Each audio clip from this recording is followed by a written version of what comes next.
Listen, for years and years, I've always heard a crazy rumor about one of my favorite movies of all time, The Wizard of Oz. I mean, it's one of the most iconic movies ever made, right? You've seen it, most likely. Maybe you've cried. You've probably had maybe a little gay awakening because of the whole Glinda Elphaba thing. The shoes maybe even did it. I don't know. I don't know your life. Now, some people online were saying that in the original release of the movie, just as Dorothy is about to skip down the yellow brick road, there's a scene where you can see someone in the background that looks to be hanging from a tree, dead. Oh, you probably heard this rumor. Listen, after I did some digging, I concluded that this rumor was a total lie. I'm so sorry. I know, you're already out. Listen, it opened the door for like a ton of behind the scenes drama I had no idea about.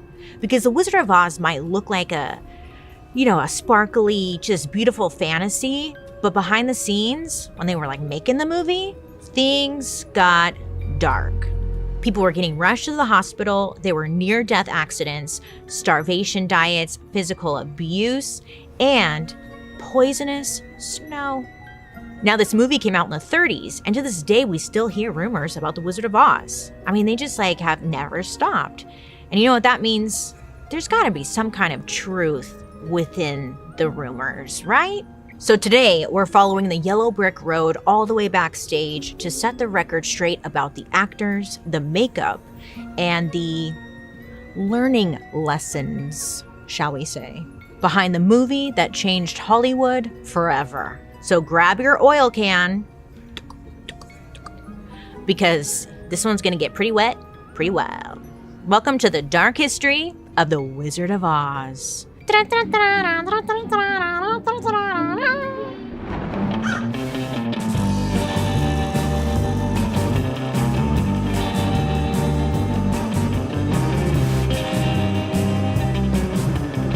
Hi friends, I hope you're having a wonderful day today. My name is Bailey Sarian, and I'd like to welcome you to my podcast, Dark History. Here, we believe history does not have to be boring. It might be tragic, sometimes it's happy, but either way, it's our dark history. Before we get into it, don't forget to like and subscribe. I'm always posting new content, and let me know what you think down in the comment section down below. I read comments at the end. Yes, I do.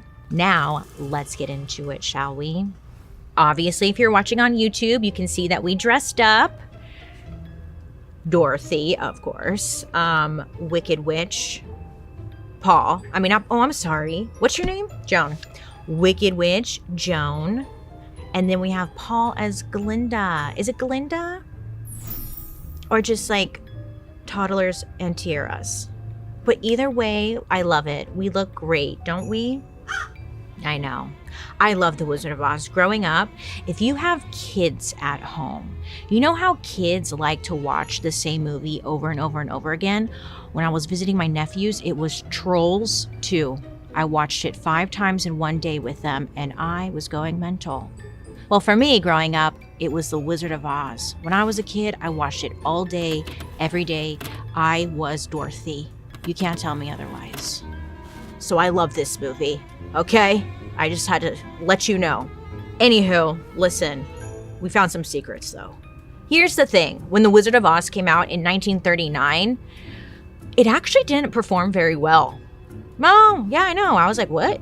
Not because it was a bad movie, obviously. It had decent reviews, but it was not set up for success for a few reasons.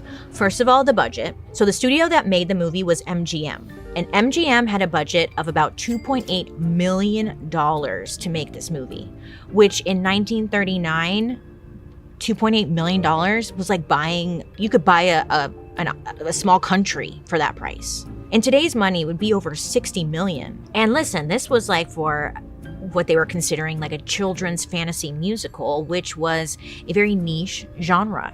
Now, when it opened in theaters, audiences were mostly kids, right? But back then, children's tickets were affordable. It was like 10 to 25 cents to go see a movie. Could you imagine?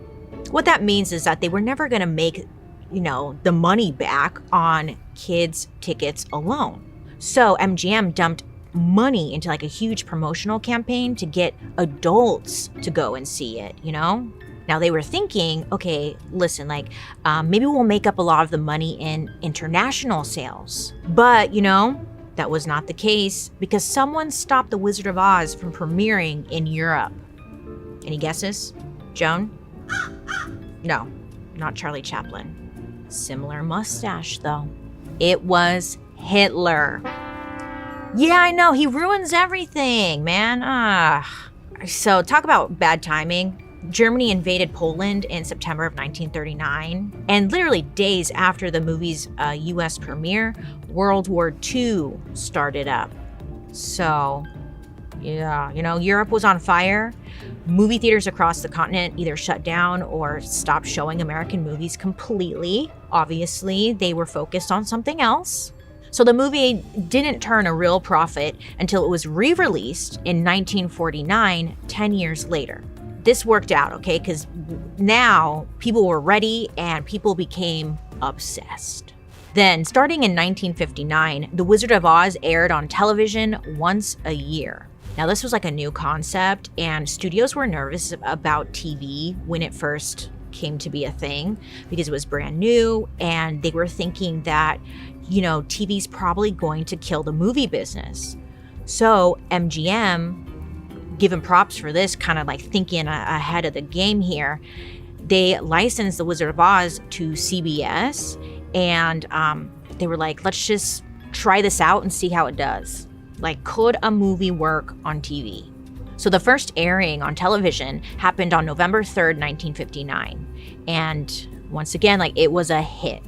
Some sources claim that 45 million people tuned in just to watch it.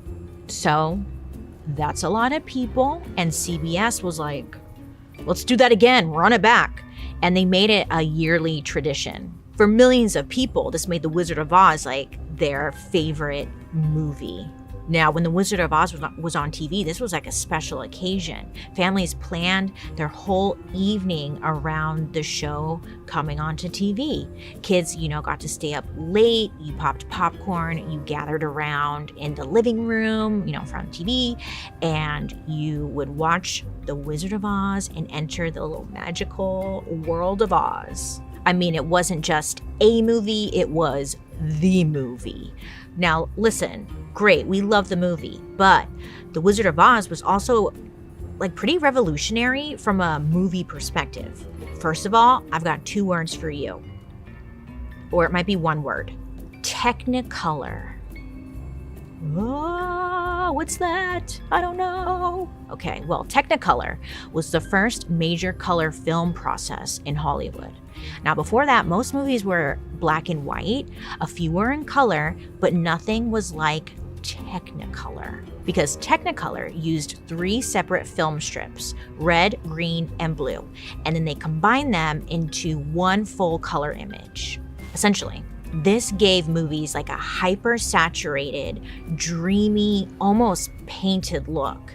Like Dorothy's ruby slippers, the yellow brick road, the poppies, everything looked vivid and surreal because it was. Technicolor wasn't realistic, it was highly saturated and vibrant.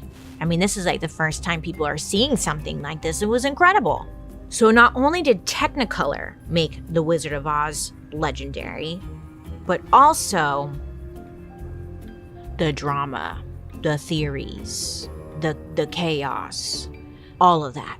Listen, you've probably heard a lot of different rumors about what went down on set, but the truth is actually much crazier than any of the rumors. So let's be real. Shopping is not as easy or fun as it sounds. I want to look put together, but every time I go to the store, I end up leaving with nothing. I get overwhelmed. I'm like, I don't know. And then I get home and I spend hours online scrolling, zooming in on product photos, trying just to find an outfit. And then when I order the outfit, I'm reminded that I'm not a 5'9" model, and that's why the dress doesn't look good on me like it did online. So then I end up returning it. It shouldn't be that hard, huh? Honestly, when I found Stitch Fix, everything changed. Stitch Fix is an online personal styling service. It's shopping, but smarter and actually fun. You start by taking a quick style quiz where you share your size, budget, and the vibe you're going for. Then a real human stylist, not some like algorithm, curates pieces just for you. After that, clothes that fit your body, your style, and your budget are delivered right to your door. Plus, you get to try everything on at home, so like no awkward dressing rooms, no bad lighting, no secret cameras behind the mirrors. You know what I'm talking about. Then you can keep what you love and send back what you don't. Shipping and return are always free, and the best part, there's no subscription required. So you can just order a box whenever you need like a little refresh. Plus, your first try-on is free. Before Stitch Fix, I didn't like shopping. But now, my stylist sends me pieces that actually feel like me.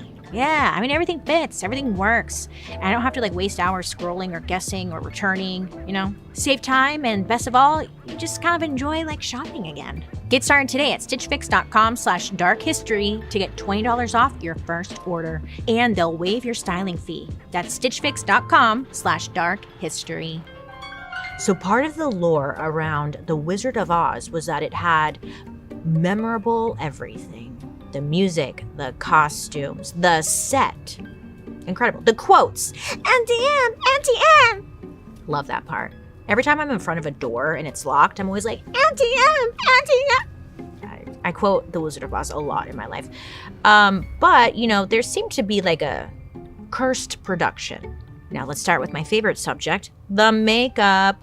Because the makeup on The Wizard of Oz, you know, it was incredible. From the Tin Man to the Scarecrow, the Lion, the Wicked Witch of the East or West. I'm not sure what location. It was incredible. But what we don't know was that a lot of this makeup was trial and error. Okay, it was one big learning lesson. So starting with the first Tin Man. I'm oiling myself like the Tin Man. Okay. I know you might be thinking like, wait, what do you mean the first Tin Man?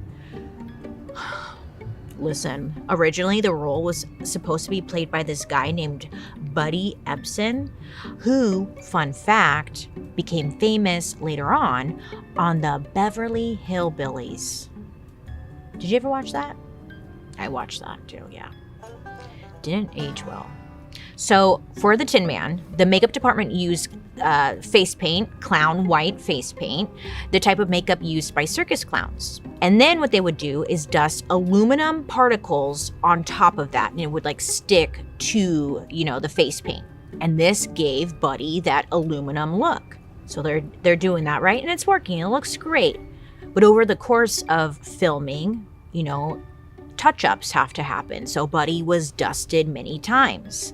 And after about 10 days of this, he literally seized up at home. Like the Tin Man. I know. His hands and his arms, legs, feet, I guess were all cramping, and he was having difficulty breathing. Method acting, I thought? No. Reaction. Yeah. So listen, he was having some kind of a reaction to that aluminum situation. So he was rushed to the hospital, where it was discovered that the aluminum dust was not good for him. All that makeup, you know, when he was applying it, it was being inhaled, and it had coated like his lungs like glue. Buddy ended up in an iron lung for weeks and almost died over makeup. Oopsie. That fine metallic dust used like in application, it can and it did in this case coat the lungs, and it led to like inflammation, fluid buildup, and a condition known as chemical pneumonitis. Basically, like the lungs start to drown themselves trying to like fight this intruder. It wasn't good. It wasn't good. So poor Buddy's medical costs, they weren't even covered by MGM, and he reportedly suffered from breathing issues for the rest of his life. I mean, we take it for granted now, because back then they didn't know like this would happen. They're just like making it work. But now it's like we have all these, you know, rules and regulations when it comes to makeup, and thank God we do, because you don't want something like this happening with a loose powder. You know what I'm saying? Anyways, MGM was kind of like, oopsie, sorry about that. And they replaced the original Tin Man with a man named Jack Haley. And thankfully, they like changed the formula, the makeup formula a bit. So instead of using loose powder, they used an aluminum paste. It still wasn't great because it ended up giving Jack a serious eye infection. Yeah.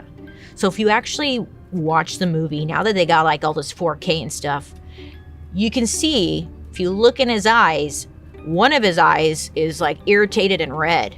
He's like, that's a Tin Man.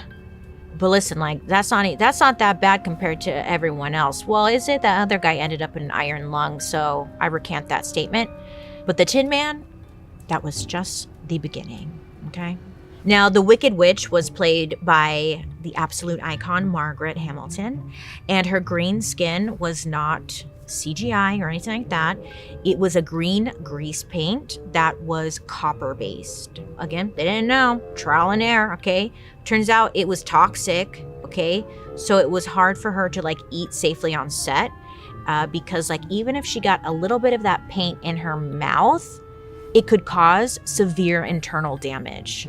Margaret was a professional. She took all the precautions she needed to. That is until the fire. The fire. There's a scene early in the movie, it takes place in Munchkin Land, where the Wicked Witch disappears in a puff of like flame and smoke. To make this happen, there was like a trap door that Hamilton would stand on. Then like on set, you know, they would release like a cloud of smoke and the trap door would like open up or drop and Margaret would kind of like fall below stage or whatever, and then flames would go off on top, and it was like, wow, magic, right? So they try it goes fine, and then they do a second take, and then things went wrong. On the second take, the smoke came out on cue, the elevator dropped, but the flame was released a second too quickly. So Margaret, she was on stage when the freaking flames went off. When those sparks hit Margaret, her broom, her hat, and her face went up in flames, okay? Now, obviously, Margaret is on set. She's frantic. Okay, she's on fire. Hi. So people are like trying to put blankets on her to get the flames out. But there was a problem. Even after the flames were put out, the heat from the copper in her green makeup continued to burn her skin off slowly and painfully. That's because this grease paint, their copper and all that, it locked in heat. So even though the flames were out, it was still heating up and like just locked in her skin. Margaret suffered severe second-degree burns to her face and a third-degree burn on her right hand. I mean, anything but the face, come on. So after 6 weeks, Margaret returns to the movie set. Her hands, they were still bandaged and her skin was still healing. So she ended up wearing like a green glove on her burned hand instead of makeup. Poor thing. Now her first day back was a scene where she's supposed to be like riding her broom in the air. It's the scene in the movie where she spells out with her broom, "Surrender, Dorothy." And she's like, okay, great, you know?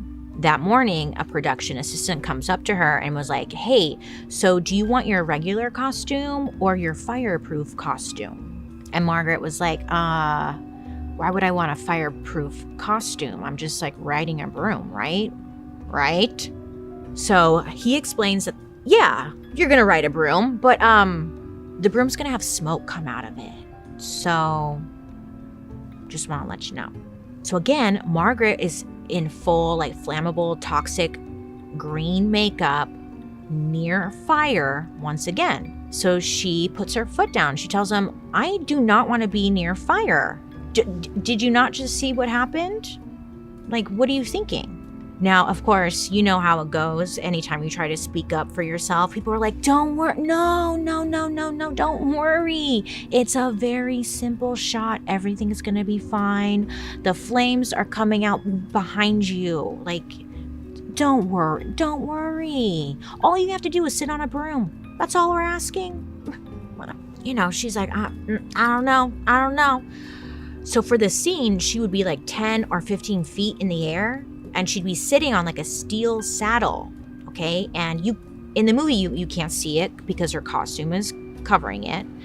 There's wires that are kind of holding the whole thing up. And then there was going to be like wind machines, blowing, obviously. So it looks like she's flying through the air. And there was going to be smoke coming out behind her. And they told her, don't worry, it's totally safe. We haven't tried it yet, but it's safe. Now, Margaret, good for her. She was like, nope, I'm not buying it. She's like, if it's so safe, then why am I wearing a fireproof costume? And they were like, we just want you to be extra safe. Yeah. But Margaret, she's like, I'm not doing it. No, I'm out. And good for her. She just got burned. Jesus. So obviously, production, they were very upset.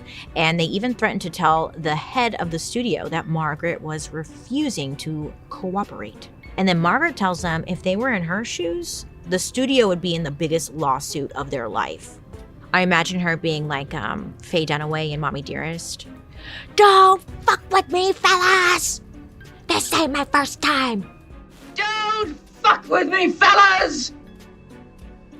This ain't my first time at the rodeo. Something like that. So the director, Victor Fleming, who, fun fact, won an Oscar for directing Gone with the Wind, he tried to convince Margaret to get on the broom. Just get on the broom, Margaret. Margaret, just get on the broom. It's safe. Again, Margaret said, don't fuck with me. She said, no, thank you. I've had all the fire I want at your hands. I have a little boy. I'm his sole support, and I do not intend to jeopardize my life further. Very professional. So finally, they convinced her to ride the broom for close-ups without the smoke pipe that was connected. So she's strapped in, raised up, wind machine, broom rocking and rolling.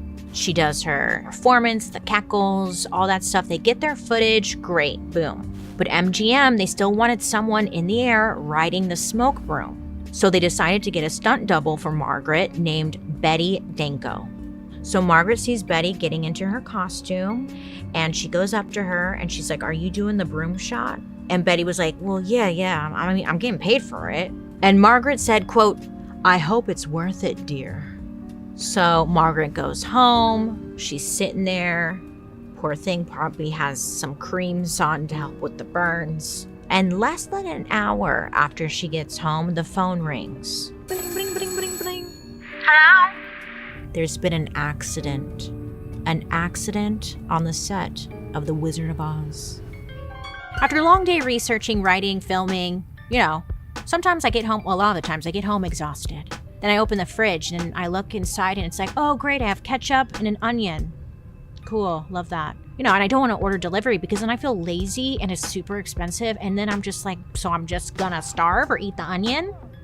It's frustrating, it's annoying. And then I always put it off, like going to the store and all that. Oh, but that's why I love HelloFresh, the #1 meal kit in America that's making home cooking easier, tastier, and way less stressful. Listen, this isn't the HelloFresh you remember. They've totally leveled up. Now it's bigger, healthier, and tastier than ever. They've doubled their menu so you can choose from 100 options every week, including seasonal dishes and recipes inspired by cuisines from around the world. Plus, the portions are bigger too, perfect if you're feeding family or friends, or just yourself. And listen, if you're trying to eat better, HelloFresh has you covered with over 15 high-protein recipes each week, like grass-fed ribeyes, lamb chops, and veggie-packed meals with 2 or more veggies per dish. Listen, you can get steak and seafood recipes every week at no extra cost, with 3 times the seafood options. And listen, they're also serving up cozy fall favorites like classic beef chili and honey-glazed pork tenderloin. Ooh, I love chili. Chili? I've been using HelloFresh for years, and it's totally changed the way I eat during those weeks when I don't really have a plan of what I'm gonna eat. Everything arrives fresh, pre-portioned, and ready to cook. So no grocery store drama, no food waste. Everything is just easy. So if you're sick of not knowing what to cook for dinner, or you're just tired of, takeout guilt, let HelloFresh save the day. I use HelloFresh and you should too. The best way to cook just got better. Go to HelloFresh.com/darkhistory10fm now to get 10 free meals plus a free breakfast for life. You better live forever. Get your money's worth. 1 per box with active subscription. Free meals applied as discount on first box. New subscribers only. Varies by plan. That's HelloFresh.com/darkhistory10FM to get 10 free meals plus free breakfast for life. So Margaret gets a call from the set. Turns out Betty Danko, she's in the hospital. Margaret's like, I fucking told you.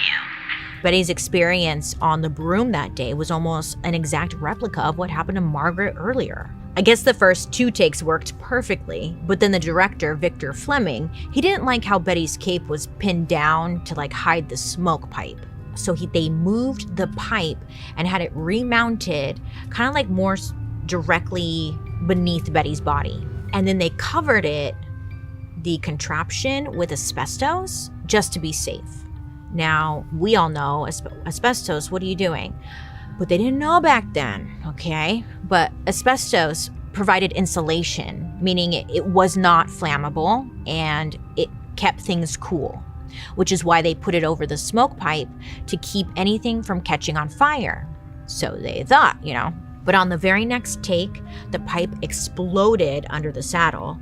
Betty was thrown off the broom, and she not only was badly burned, she was injured. Victor, the director, was probably like, well, you gotta break a few eggs to make an omelet, am I right? Good thing she's just a stunt double.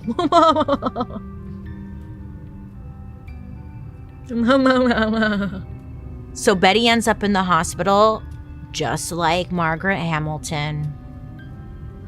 Deja broom. Deja broom. So, oopsie, we've mentioned 4 people who were badly injured by makeup, mainly makeup, but also obviously the stunts. And you would hope that the studio would maybe at this point, take some extra measures to make sure that moving forward, everything would be safe. But choices were made.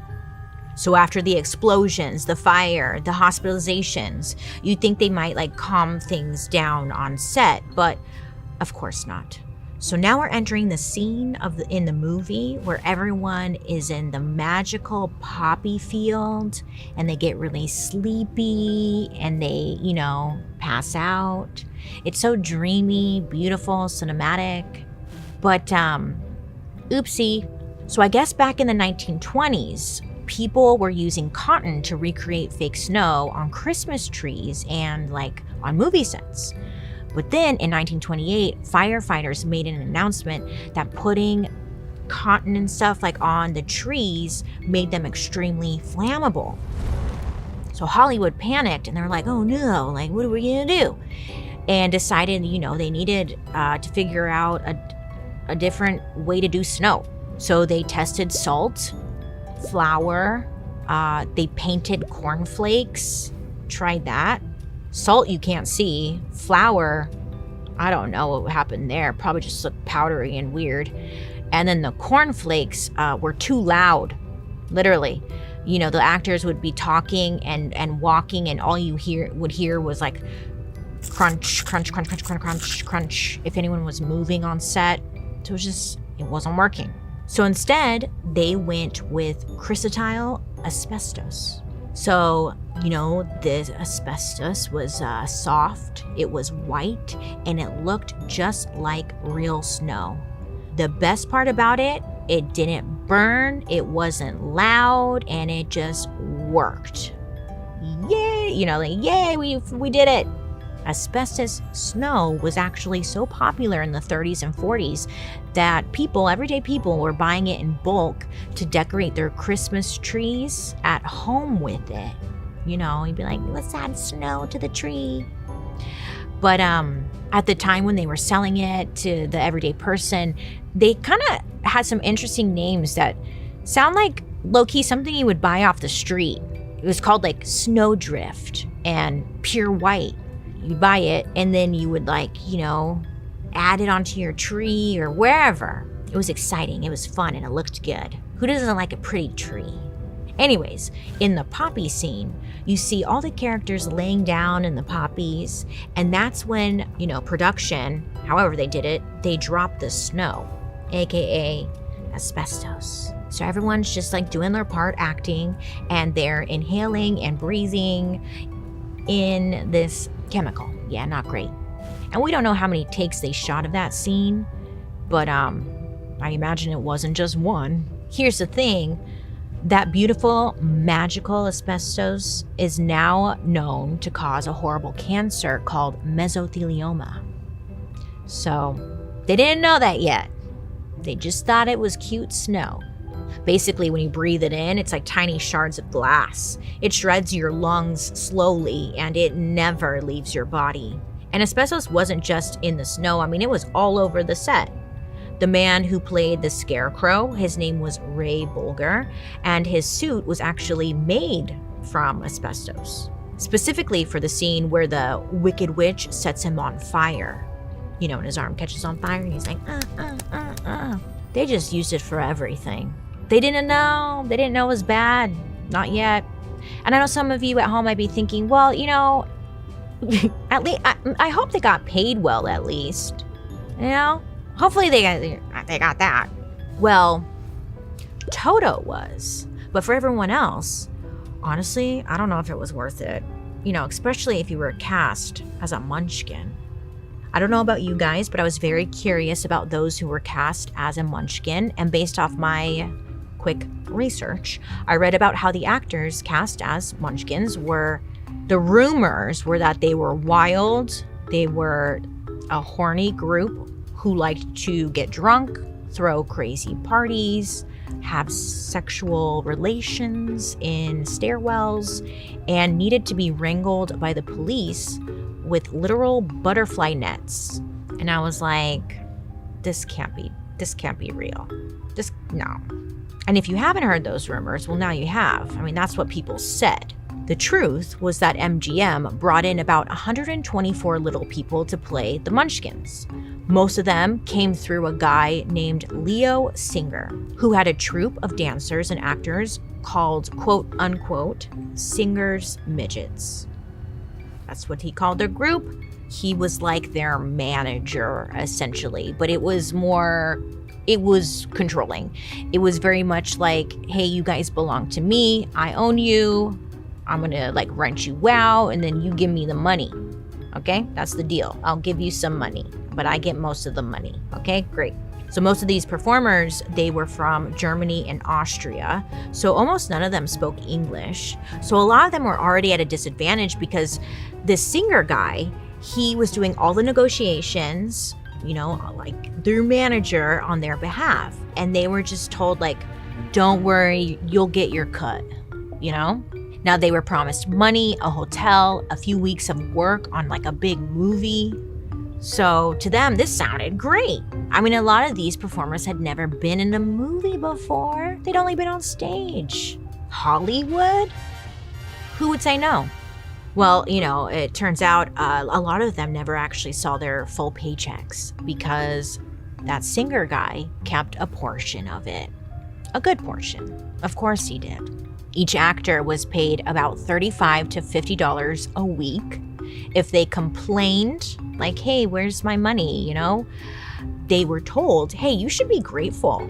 You should be grateful that you're working on this large movie and working at all. Shut up. I saw online that Toto the dog was making $125 a week. And I was like, damn, really? The dog was making more than the people playing the Munchkins? What? I got clarification. Toto the dog didn't make $125 a week. Instead, it was the dog trainer that got $125 a week. But still, To be fair, though, trying to get a dog to do the right thing on a set, kind of hard, right? So, okay, fine. Sure, okay. When they were filming, the actors who played the Munchkins were packed into old hotels around Culver City, which was where the studio was located. And when I say packed, I mean they were packed in there. Multiple actors were expected to share a single hotel room. On top of that, The costumes were said to be very heavy, itchy, and almost impossible to get in and out of without someone helping them. And they weren't getting much assistance because at one point, one of the actors fell into a toilet and they could not get out. Sorry. We're not gonna laugh because that's not. Have you ever fell into the toilet in the middle of the night because your partner left the toilet seat up and then you go like middle of the night, you don't want to turn on the lights because, and then you sit down and you fall into the toilet? When your butt hits that water, there's something about that that's just not right. Anyway, so this actor, he falls into the toilet and he gets stuck. And no one found him until 45 minutes later. They're like, hey, where's that one guy? It's been gone for a while. So finally, someone finds him. Now, after this incident, the studio finally hired attendants to assist them during production. Apparently, people started buying these actors drinks. Imagine, you've had a long day and now some producers trying to be funny, handing you like 6 cocktails at once. It's a long day. Someone's handing you cocktails to keep you happy. Come on, keep it up. Your energy needs to be up. You need to be exciting. You're in Munchkin land. So imagine you're drinking. Next thing you know, you're 6 cocktails in. Woo! So yes, apparently some of them did indeed get drunk. I don't want to say who wouldn't, because I know a lot of you would be like, I wouldn't. But back then, even now, if someone's handing you drink after drink and you're not, I don't know, whatever. And that's where the rumors really started. The people playing the Munchkins are just out of control. They're trashing the hotel. They're fighting over women. I guess they were just a wild group of actors. Now, years later, Judy Garland referred to them as drunks. She jokingly said that the studio had to send security guards out with butterfly nets to wrangle the actors. But honestly, Judy had a lot going on and maybe wasn't the most reliable narrator when it came to what was going on set. Part of the reason they were having so much fun was because some of the actors who were cast as, the Munchkins, some of them were not part of Leo Singer's group. So a lot of them had never met another little person before. So, this is the first time they felt like they were surrounded by someone like them. So they're having a little fun. Give me a cigar. The lollipopkins, hell yeah, I'll do that. So yes, maybe they were a little rowdy, but can you blame them? No, I don't know. No. Now, of course, while we're here in Munchkin Land, I know you want me to talk about the most notorious rumor of all, the Munchkin suicide myth. After a long day, when you get home and you just put on your PJs and you just want to crawl into bed and just watch trash TV, not be judged, be lazy, that's my favorite hobby. But the other day I went to go do that and I was like, my pajamas are, they're not great. They're falling apart. They got holes all over them. They're really old. I really wore them down. And listen, if you're feeling the same, thankfully Skims is here to save the night. Skims has completely redefined what comfortable feels like. Their sleep set is next level. It's so soft. The moment I touched the fabric, I thought, ooh, this is different. It's cozy. This is the definition of cozy. It drapes just perfectly. It's cool. It's not too hot. It's just right. I've been wearing the sleep set nonstop, lounging around the house, sipping my evening tea while I watch, true crime documentaries. Yeah. They even have matching sets for men, kids, and your pets. Yeah, which makes holiday shopping super easy. So if you're tired of tossing and turning in pajamas that feel like sandpaper or cling in all the wrong places or just way too hot, Skims is the upgrade you've been missing. Once you slip into their sleep set, you'll understand what exactly I'm talking about. Shop my favorite pajamas at skims.com. After you place your order, be sure to let them know we sent you. Select podcasts in the survey and be sure to select our show in the drop-down menu that follows. And if you're looking for perfect gifts for everyone on your list, the Skims Holiday Shop is now open at skims.com. Listen, if you haven't heard this before, there is this like long running urban legend where people say that during the we're off to see the wizard, you know that scene? It's right after Dorothy and the Scarecrow meet the Tin Man, and then they're skipping down the yellow brick road. Now, allegedly, in the background, you can see hanging from a tree what looks to be a body. Some claim it's someone who was playing a munchkin.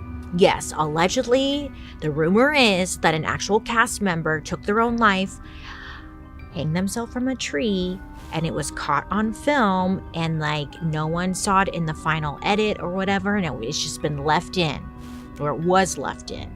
Now, I love a good creepy Hollywood rumor. So when I first read this like years ago, I was all in, and I was like, oh yeah, I see it. Yeah, oh my God. I was so like a believer. But this one's actually, okay, it's actually complicated. What actually happened was that, and you're not gonna believe me, I know you, but listen, this is what actually happened, okay? We dug, we asked questions, and we got answers. And what actually happened was that MGM wanted the set to feel more alive and outdoorsy. So they brought in actual birds from the Los Angeles Zoo, and then they let them loose on set. So it kind of felt, again, more like whimsical and ooh. And if you pay attention, in some scenes, you can see like there's a peacock wandering around and other birds. Yep, you can see animals. But listen, so in this specific shot, what you're actually seeing in the background, believe me, it's a crane flapping its wings off in the distance. I know, you're like, no, it's not. I know, it's not as exciting. Years ago, someone on the internet tried to revive the whole thing by posting a clip they claimed was the original Wizard of Oz VHS cut. And in this video, the thing in the background is much larger and more dangly. The person who uploaded this, or whatever, claimed it was the real footage before MGM edited out the truth. And of course, again, like I was telling you, I saw it and I was like, oh my God. Oh my God. Yeah. But turns out it is 100% doctored. It's not real. It's a fan edit that was made to look very convincing, stir up a crazy rumor, and we all believed it. It blew up like crazy. Of course we believed it because there are so many like creepy theories out there about all of your favorite childhood movies, right? Like the penises on the cover of The Little Mermaid, or in The Little Mermaid, the Pope with the boner. You know that scene? Dearly beloved.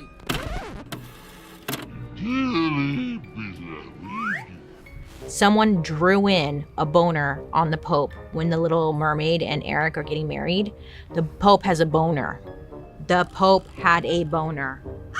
Don't make excuses for it. Someone drew it in. You had to draw it in. It's not an accident. The Pope had a boner. Do you understand? Anyways, so of course, like, it's easy to believe anything. The Pope had a boner. But then sometimes I think about it, and like if I was drawing all day, I'd be like, I'm gonna put a boner and see if anyone catches it. And then like, let's say you did do that, and then I would tell all my friends, like, watch, I drew in a boner. No one caught it. And you know, the Lion King has that, when the leaves are blowing and it spells out sex. I know you know what I'm talking about. So of course, like, oh my God, a guy who killed himself on set. Oh yeah, that's just another thing. Now, to this day, people swear they remember seeing like a person hanging in the background in the original version when they were kids. But apparently it's a crane. I don't know why I'm still not convinced. Like, I know it's, okay, whatever, Bailey. Let's say for a second it did happen. This situation did happen. The person was hanging from a tree. Realistically, when they were filming, they would have stopped, cut the person down, and shot the scene all over again. And you're thinking, but Bailey, it was hidden all the way back there. No one saw it. I think you underestimate how small movie sets can be. Have you ever been in the audience of The Price is Right? Oh, it will crush your dreams because it looks like such a big show, and you get in there and it's like a small, tiny set. So the movie is made to look like there's so much depth and it's this forest, but realistically it's a smaller set. Someone would have seen it.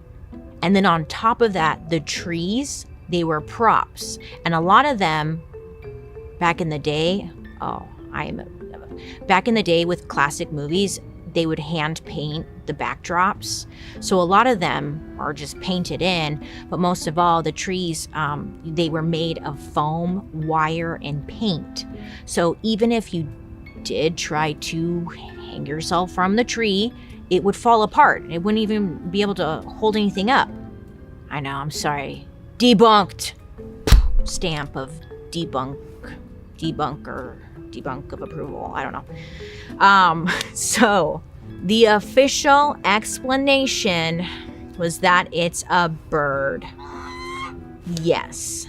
And most likely the version that you've seen with like the person allegedly hanging from the tree is the doctored version.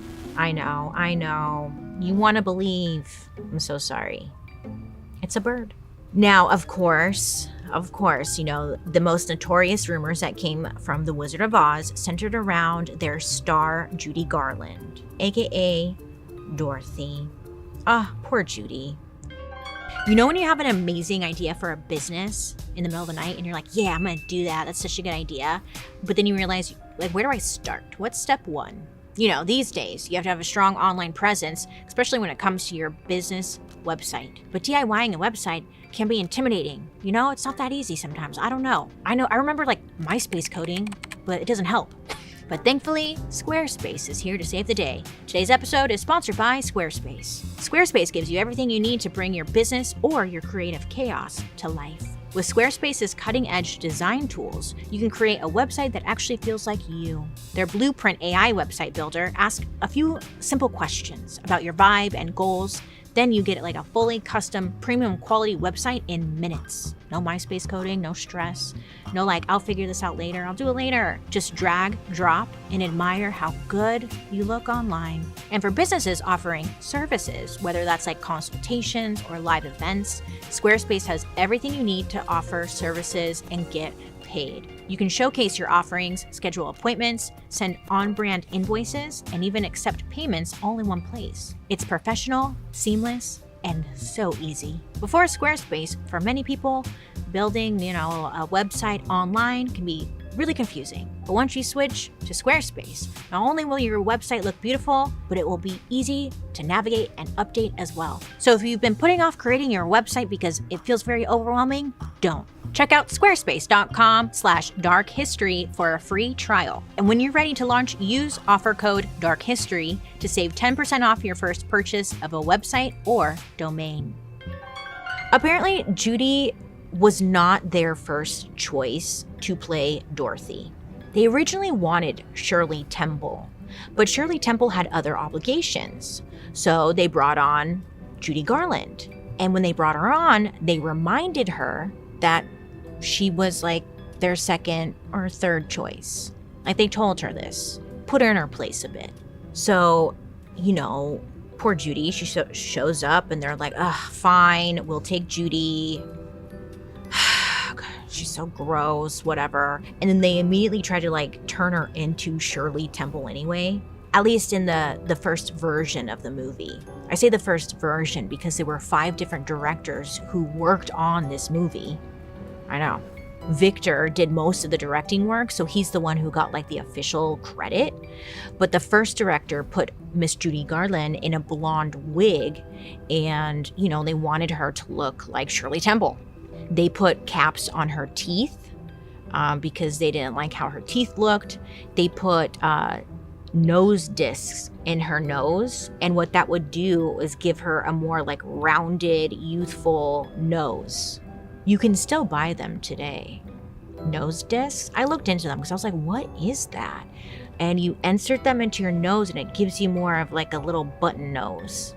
So they put caps on her teeth, a thing up her nose, Now, Judy, she was 16 at the time and, developing. So she was a little bit more curvy. She had round cheeks. She looked like a normal freaking teenager.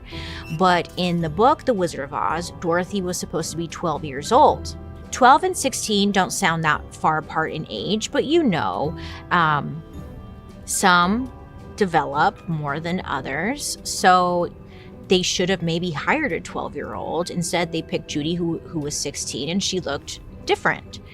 So the studio, they really decided to blame everything on Judy. It's her weight, it's her nose, it's her teeth, it's her boobs, it's her everything. Everything. So all day, every day, she is reminded that she was second choice. Her nose is wrong. Her teeth are gross. Her hair is wrong. She's too old. She has chest. She's too fat. Her cheeks are puffy. They were so cruel to her, okay? And I was thinking, could you imagine at 16 hearing every single day how you are not good enough? At 16, you're always told to listen to the adults that are around you, right? And you don't question them. So could you imagine just every day, wow, how would that not mess you up?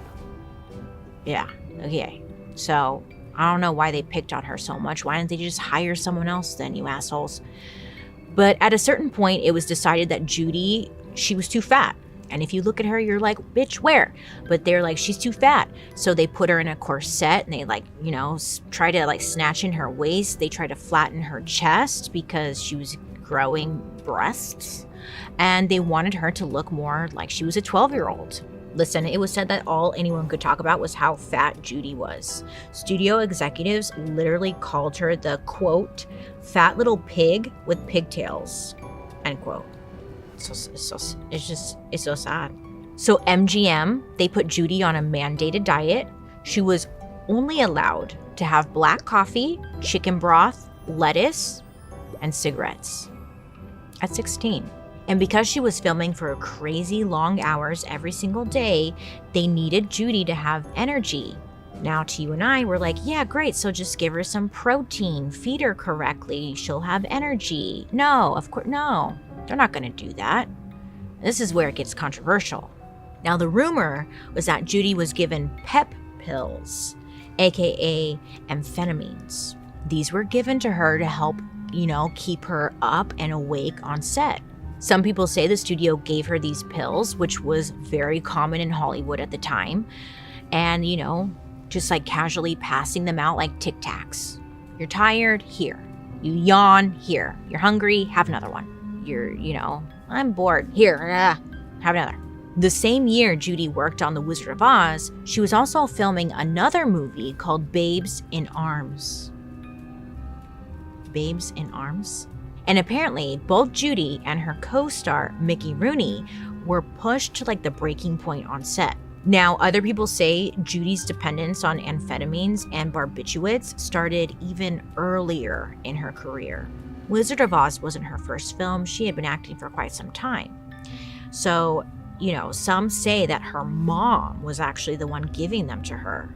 According to a Judy Garland biography called Get Happy, Judy's mom was the first person to provide pills, quote, both for energy and sleep.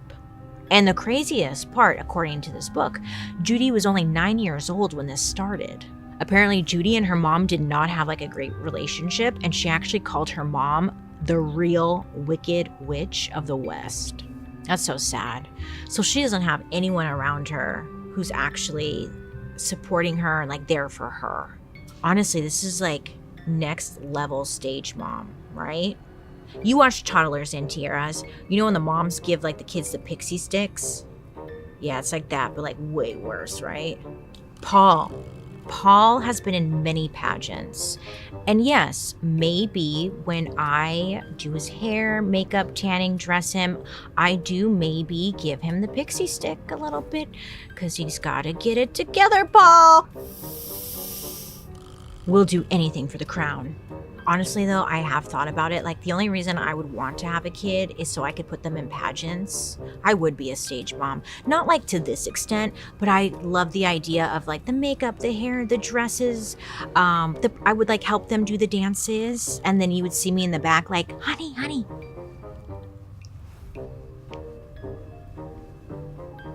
Yeah, I would love that. But not to this extent. No pills. Just pixie sticks. Anyways, don't do that. It's bad for the kids. Now, to be fair, some people do not believe Judy was like ever taking drugs while shooting The Wizard of Oz.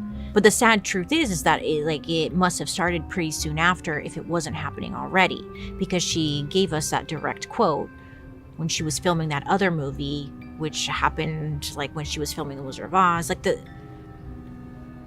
I don't know. So Judy's third husband, his name was Sid Luft, said, quote, most of her teen and adult life, she had been on either Benzedrine or a diet or both. Poor thing. Again, I can't imagine how like fucked up she got from all of these adults around her telling her that she wasn't good enough. Now, Benzedrine, it isn't sold anymore. It was an amphetamine that you can inhale or take as a pill. It was an upper. So between the pills, the crash diets, and being told she wasn't good enough every single day, I mean, something had to give. And one day on set, I mean, it finally did, when things between Judy and the director got physical. So Judy's on set one day. She's sleep-deprived, hungry, squeezed into a corset, wearing discs in her nose, caps on her teeth. But you know, for 16, she's a good sport and professional. So on this particular day, they were filming a scene where she was supposed to get angry with the Cowardly Lion and like bop him on the nose. But the actor playing the lion, his name was Burt Layer, would do this like whimpering noise. I'm trying to recreate it, but I forget. And I guess it gave Judy the giggles when they were filming. And you know when you get the giggles, and it's always at like the worst time, and then it's hard because sometimes you just keep giggling and you can't stop. I love when that happens. But she was giggling and she couldn't stop. So she tried to pull it together, but she kept giggling. And after a few takes, the director, Victor, he was getting annoyed. They were wasting film. God damn it. So Victor goes directly up to Judy in front of everyone. He does not yell at her. He does not pull her aside. Instead, he just slapped her across the face, thinking it would snap her out of it. And then apparently told her, go back to your dressing room. So she goes, she disappears. She comes back a few minutes later and she does the scene, this time without laughing. So the director's like, see, that's why I slap people. It works. Now they say The Wizard of Oz really made Judy Garland a star and really launched her career. And I think we can all agree. But it was at what price, you know? And I was thinking, once again, being well, I hope she at least got paid well. You know?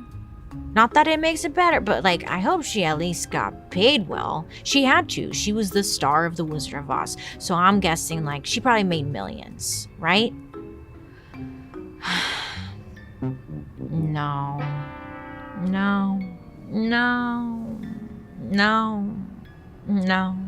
Judy Garland was paid $9,600 in total.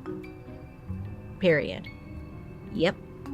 $9,600. I'm just processing because it's what? Hey, at least it's more than Toto. You know? Now, okay, I was okay, it's $9,600. That's back then money. So hopefully at least she was the highest paid actor in the movie, right? She's the star. No. I kept looking for something to hold on to here. No. It turns out pretty much all the other main characters, the Scarecrow, the Tin Man, the Lion, everyone got paid more than she did. The Scarecrow and the Tin Man each got paid 8 times the amount of what she did. And then poor Judy Garland. I mean, she had a wonderful, amazing career, but we all, she really struggled. And I think when you look at how the studio and these people around her were treating her, how could she not turn out the way she did? Where was her support system in all of this? Oh, it's just so sad. So yes, The Wizard of Oz, a movie that gave us beauty, glamour, fantasy, ruby slippers, flying monkeys, amazing costumes and makeup and sets. Oh, some of the most iconic moments in cinema history.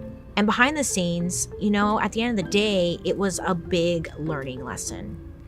As far as like what not to do with the makeup and asbestos. Oops, sorry about that.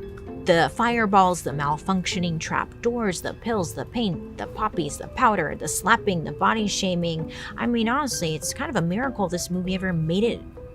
They even finished it, really, let alone become like one of the most beloved films of all time. And yet, somehow, out of all that chaos, we got this movie that just really completely changed the film industry and Hollywood forever. It set the bar real high for what movies could look like and what they could feel like. And on top of that, it showed people in the middle of the Great Depression a beautiful, colorful world where good triumphed over evil. And people held on to that vision and that feeling this movie gave them for decades, still to this day. So, was it all worth it? Yes, great movie. I'm sorry. We know don't do that, but like it's such a great movie. It's such a great movie. I love that movie. Every time I watch it, I get emotional. It's just so touching. At the end of the day, there's no movie like it, and there's no place like home. Somewhere over the rainbow, asbestos sky, the Tin Man is in an iron lung, but thank God that no one died. It was a bird. Thank you. I nailed that. Thank you. Now listen, next episode, we are talking about one of my kind of, favorite topics, cults. Oh, yes. Fascinating, interesting. Why? Who joins them? How come? What is it? Why? Listen, the other day I was, Googling and goggling as I do, and I came across a cult I had never heard of. And that's rare. It was a cult dedicated to the teachings of a man named Father Divine, a very controversial figure who was just as famous as Martin Luther King Jr. back in the day. Now, he was a hero to millions of people across the world, but I never really heard about him or his cult.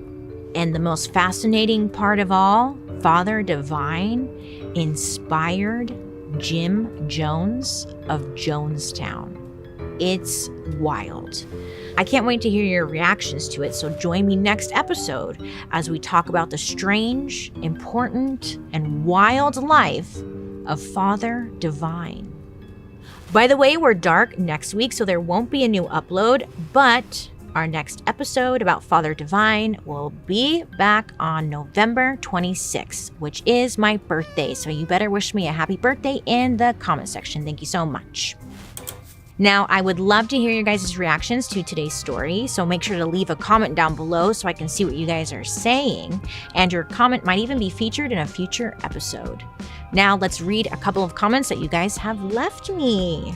Athena Callahan 5136 left us a comment on YouTube saying, quote, "I just realized you remind me of Fran from The Nanny, but make her have a dark aesthetic." End quote. Thank you so much. That means a lot. I was going to try and do a Fran impression, but I can't seem to do it. Hi. I'm not confident in my ability to do this. Okay. She's Miss. It's a hard one for me. She's an icon. She's a legend. I've always loved her hair and her outfits. I'll take it. Thank you so much. That means a lot. Sorry, my impression game for Miss Fran. It's probably as good as it's gonna get. Kylie commented on our earthquakes episode on Spotify saying, quote, when Fukushima happened, my mom started prepping for end of days and made me and my sister take iodine drops and said if we didn't, our kids would be deformed from the radiation. And now I am a prepper, end quote. So were you in the area when it happened, or you just saw, your mom saw it happening and then she started prepping? Iodine? Iodine? Should you be taking that? Is that okay? Do you have kids? Are they okay? And now you're a prepper? Okay, listen. I don't judge. If you want to be a doomsday prepper and you want to prep, go for it. As long as you're not hurting anybody else. Okay? Or force. Do you have kids? I'm kind of concerned. Okay, but here's the thing. I think of it like this. We're all afraid of the end of the world. But the end of the world is coming regardless, because when you die, that is the end of the world. So whether it's an apocalypse or you just die of, I don't know, a heart attack or whatever, it's the end of the world. So you can prep all you want, but either way, you're still gonna die, and that's going to be the end of the world. So you might as well just like live your life, because either way, the end of the world will happen. Do you get what I'm saying? Either way, you're gonna die. So just it's okay. Don't prep too much. Eat a chicken McNugget. Ooh, stock up on Twinkies, because those last forever. You're welcome for that little tidbit. Ephemeral Style left us an episode suggestion over on Spotify. Would you consider doing an episode on multi-level marketing companies if you haven't already? Like from Avon ladies up to LuLaRoe. I'd find it really interesting for sure. Oh, did you watch that documentary about LuLaRoe? I know you did. If you didn't, you need to watch it. It was so good. They had this little group chat called like the Skinny Girls group chat. It was very culty. I don't like MLMs. They're very predatory. They take advantage of people, and it's a trap. And I don't like them. But they're kind of very similar to cults in a way. They won't say that. But like the mentality, the way it's structured, it gives culty, right? And remember when LuLaRoe was like first popular and everyone was hitting you up on Facebook trying to get you to buy freaking leggings, and it was like, I don't need leggings. Please stop. Thank you for the suggestion. I will get right on it. And if you haven't, you should watch the documentary about LuLaRoe. That was really good. Thank you so much for watching and hanging out with me and engaging. Keep on commenting, because maybe your comment will be featured in a future episode. Hey, did you know that you can join me over on my YouTube, where you can watch these episodes? Yeah, like on Thursday after the podcast airs. And while you're there, you can catch my murder, mystery, and makeup.